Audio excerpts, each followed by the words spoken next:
You are starting new subject, something you feel unconfident in, something you feel stupid in every time you try. And many times you would have a thought to finish it all, to not try, but it doesn't worth it. This is the video for you to remind you that it worth it, and how you can become good at anything, and how you build confidence starting something from the scratch. The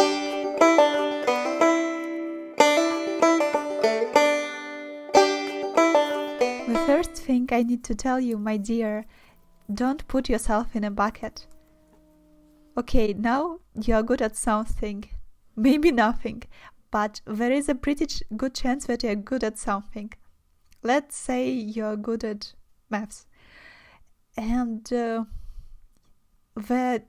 danger here is you put yourself at good at maths bucket, and there is the only way where you can go and develop. Don't do it. You don't ever have to choose. You are good at maths or art or languages or literature or something else you decide to do. The great thing about life, and I know deep inside you know it, that you can be good at maths and at programming and in teaching and in doing literature and in doing art. When somebody asks you to decide what you are good at, please, no, it's a foil's choice. You always would be bigger than that. Always.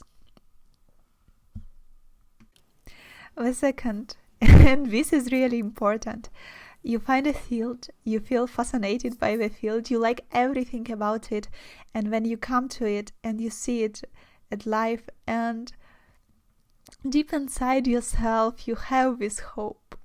Yeah, I'm talented.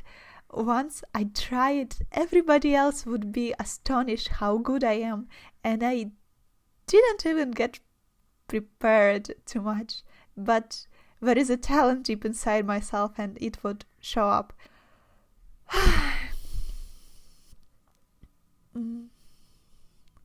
Sorry.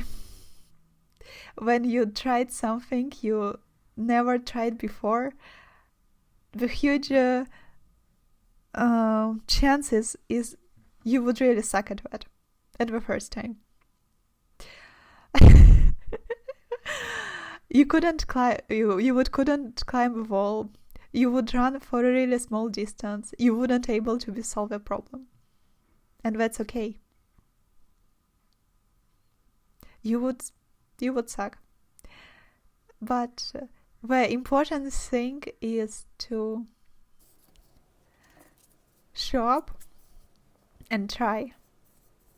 You just show up the next time and you try again. Once you do it for a little bit more time, eventually you would become confident. Eventually you would run faster. You would be able to have longer distances. You would be able to make more interesting videos than that. You would be able to solve more difficult problems. Eventually.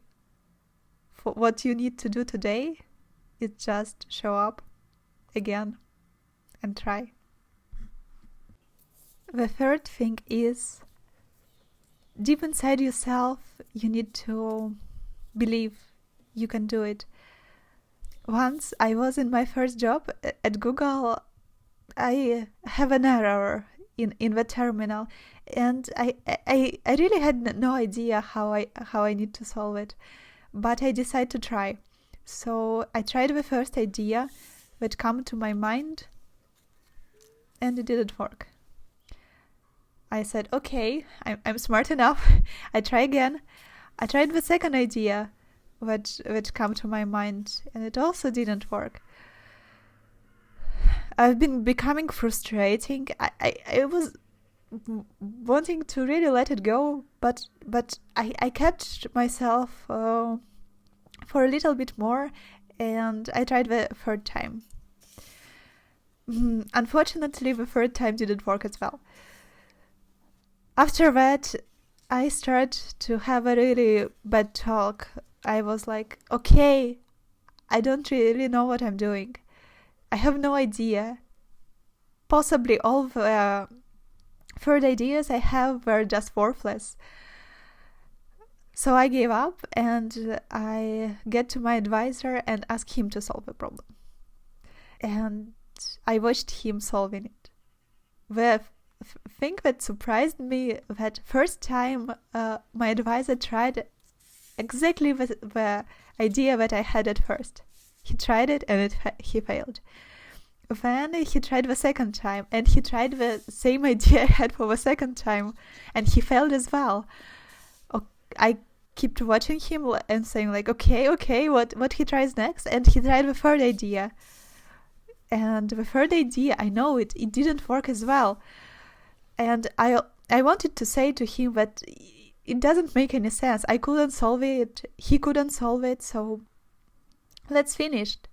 But he didn't stop. He tried the fourth time. He tried the fourth idea, which was just a slight modification of the third idea.